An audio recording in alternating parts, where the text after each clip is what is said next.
Watched African Girls, and these are our thoughts on the video. You can go first. Okay. Well, the one thing that struck me, it reminded me of a friend of mine whose sister was being taken from her dad and taken down to Mexico and used for not for drug trafficking, human trafficking down in Mexico. And he would take her down each week. And she talked a lot about using human trafficking and prostitution of young women, and it just made me think about all the effects it had on her sister, and now all the rehab she's having to go through in order to just be a functional member.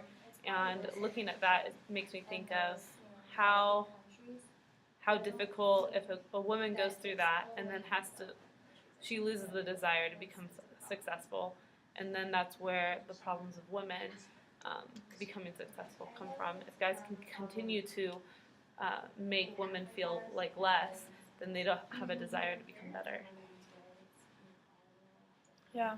What stuck out to me was she said some statistics about women. I wrote them down. She said that 3 to every 10 girls is pregnant, which is so sad. And then 12-year-olds are being prostituted for less than $1 a night. And also just talking about how she said all these girls want is education.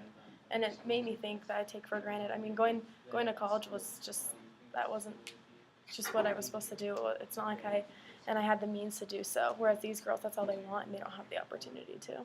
So. Yeah, and I thought it was extremely sad that the situation like a lot of women are in, especially in developing nations. I know in Afghanistan it's similar to kind of what we watched on the video. A lot of women, they're forbidden to go to school. They just stay home and do domestic chores all day. And it's difficult to actually realize that that's how the world is when we live in a country, and especially an area of the country where women are so valued. Especially with the family, and women are taught that they can do anything that a man can do. So sometimes, I myself get caught up thinking that stuff doesn't happen. Well, maybe not thinking that stuff doesn't happen. It's just hard to think it's like reality. Yeah, just not thinking about it. Yeah. So,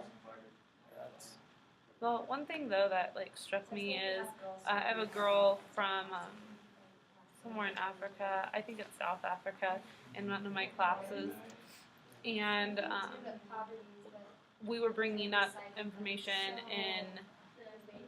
that was going on in Africa, and she just kind of raised her hand. She sat right next to me, and she said, a lot of that is just news. It's not as bad as it makes it out to be. So it kind of makes me curious. I know some statistics are obvious, if we're given, scales on how many girls are pregnant and things like that, but from looking at her side, she says she's been all over Africa, and most of the people are very happy. There's those things that struggle aren't in most areas. They're just in the really, really poor areas, and a lot of people here in the U.S. think that Africa, most of it, is poor at this point because of just statistics and things that we're told, but it's not as bad as it comes out to be. But we also saw that in that Time Out for School video, that occurs all over the world. There was one kid who wasn't allowed to go to school because his religious leader wouldn't let so-and-so many people go to school. I don't know. Yeah, so I think that there's a mix, and obviously there are problems, and that's apparent, but my question is how much of it is driven by the news here, and what is the true perception of people there that are actually dealing with it compared to the people like us who are watching it, who are so blessed with what we have. Yeah, we're a lot more fortunate, so their circumstances seem a lot different, harder than they see them as being. Yeah. One thing I actually read an article the other day. It was talking about the different major charities like Red Cross, UNICEF, and things like that. And Red Cross, they only donate 39 cents for every dollar to actual, the rest goes to actually fund Red Cross. So, and UNICEF was like 53 cents. So a lot of these say, you know, like I know they're doing good, but it's like I know that the CEO of Red Cross Is making a lot of money. makes $750,000 a year. So a lot of them are saying not for profit. Well, not for profit doesn't mean that people work there don't make anything. You know. So that I don't know. That's very arrogant to say or to think about. But that's how I think about things. And a lot of times I'm like, you know, it's so sad what goes on in the world. But it's like, what can we do? You know, if we think of like the celestial perspective on things, you know, there's a there's a there's a story in the Book of Mormon where they had just left Jerusalem, like Nephi and his family, and the only means of food or the only means to get food was Nephi's bow. Well, Nephi broke his bow, and Laman and Lemuel and even Nephi, they were all like, "Oh, why, God? You know, why did you do this to us?" And Nephi was like, "Sometimes the bow breaks. You know, it has nothing to do with God. Sometimes things happen. You know, because like the fall of Adam and Eve.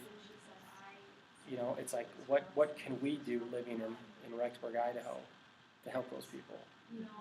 You know, we could donate to certain charities, but you know, at the end of the day, it's like there's always going to be that. There's always going to be evil and sadness in the world. And I'm not saying we shouldn't do anything to help, but that's usually what I think about. You know. I think that's one thing that we're really blessed with in the church is we know when we do give. Yeah, you know it's going 100%. Yeah. No one's getting paid. It's going Yeah. straight to it. So We watched this video in my nutrition class about how the church donates. There's lots of kids in South Africa, and South America. They just like are so malnourished, and the church donates just this powder that they cook water in, and it just has like protein and all these like nutrients that they need. And I don't know, and it's like saved so many lives because of it. I've seen that too. You have seen that video? Yeah. I don't know. It's sad though. You guys have any other thoughts? I thought of Oprah when she was singing it. But, yeah. Okay, well, that's our thoughts.